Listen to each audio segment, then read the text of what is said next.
নমস্কার বন্ধু, আপনারা আজকের যে শুনানির বিষয়বস্তু ইতিমধ্যে নিশ্চয়ই শুনে গেছেন।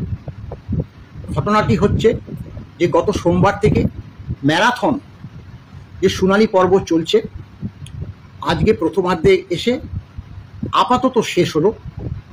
কারণ আপনারা জানেন, সরকার পক্ষের যে সিনিয়র আইনজীবী মাননীয় শ্যাম দেওয়ান, তিনি বক্তব্য প্রথমে পরিবেশন করে একটা পিটিশন দাখিল করার পরিপ্রেক্ষিতে প্রায় একটার বাজার কয়েক মুহূর্তে আগে মাননীয় আইনজীবী কপিল সিব্বাল মহাশয় তিনিও কয়েকটি কথা উল্লেখ করেন।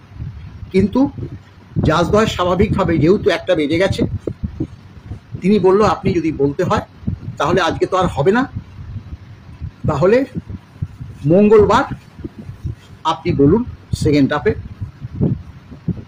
সেই পরিপ্রেক্ষিতে আমাদের আইনজীবীদেরকেও জিজ্ঞাসা করলো, আমাদের আইনজীবীরাও মেনে নিয়ে আগামী যে মঙ্গলবার সেই শুনানির তারিখে রাজি হল।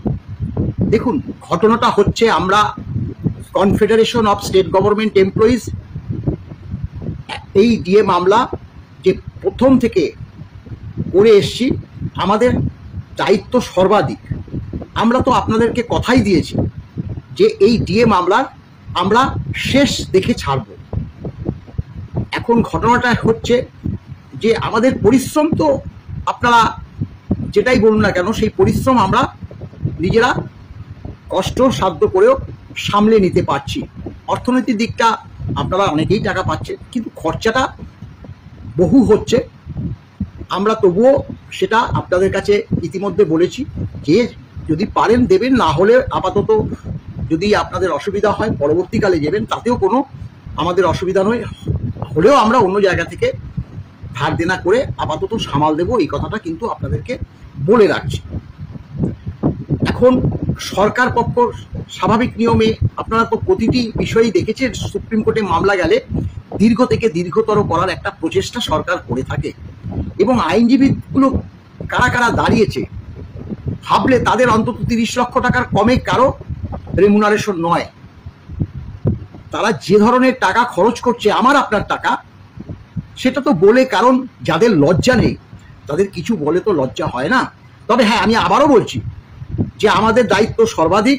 এই মামলার আমরা শেষ দেখে ছাড়ব। আমার পাশে বসে আছে আমাদের মাননীয় সভাপতি শ্যামল কুমার মিত্র।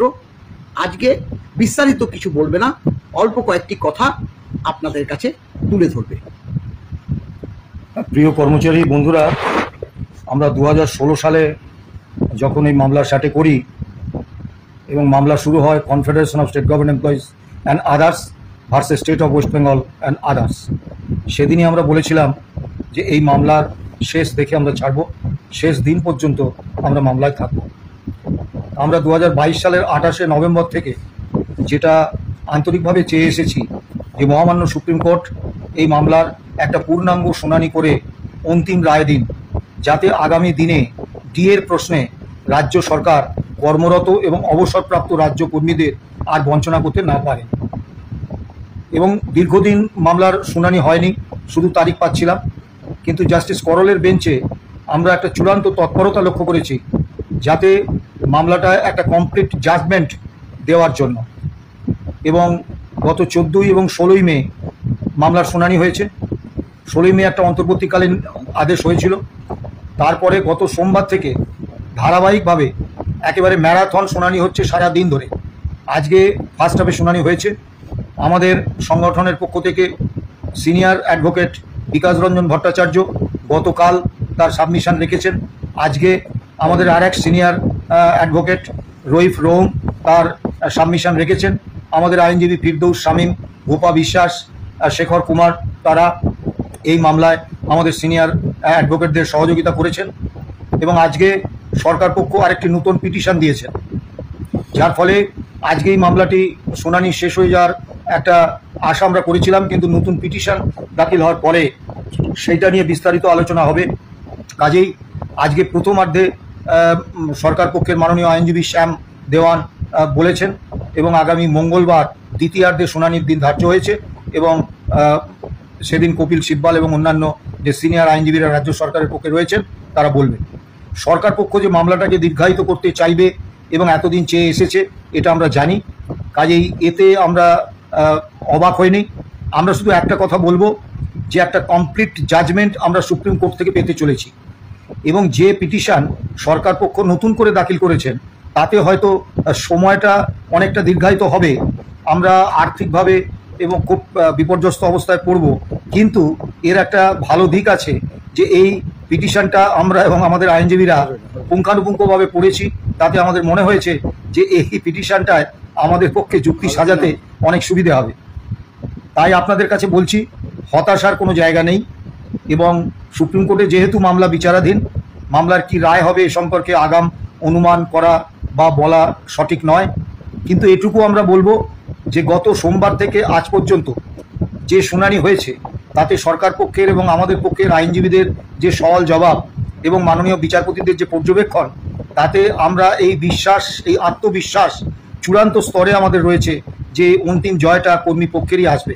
আপনাদের কাছে আবেদন যে আর্থিক বিষয়টা মলয় বলেছে, আমরা আপনাদের উপরই ছেড়ে দিচ্ছি, কিন্তু একটা কথা আমরা বলতে চাই যে ধার করে হোক দেনা করে হোক আমরা যে কোনোভাবে হোক মামলাটা শেষ পর্যন্ত চালিয়ে যাব এবং আমাদের চূড়ান্ত আত্মবিশ্বাস আছে যে এই মামলায় শেষ পর্যন্ত কর্মীপক্ষে জয় হবে।